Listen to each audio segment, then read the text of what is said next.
Welcome to Not Milk Never Milk. Subscribe if you're lactose intolerant. You begin by confirming your iPhone model and iOS are 5G compatible. This matters because radio firmware and software enable bands.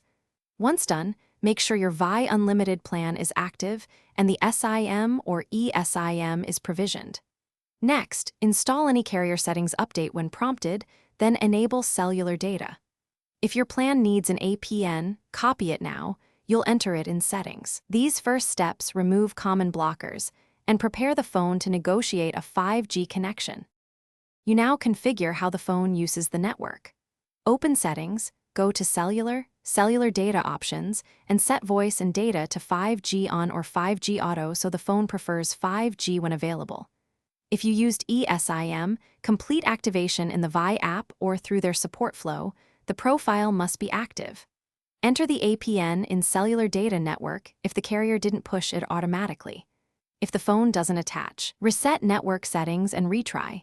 This clears stale profiles and forces a fresh registration. You finish by verifying the connection, run a speed test and watch the status icon for 5G. Once you see 5G, test browsing and streaming to confirm stability.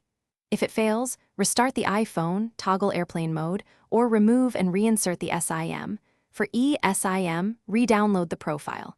Make sure carrier provisioning shows 5G enabled on your account and check local coverage maps. If problems persist, contact Vi Support and ask them to refresh your provisioning or check band provisioning. This often resolves stubborn attempts.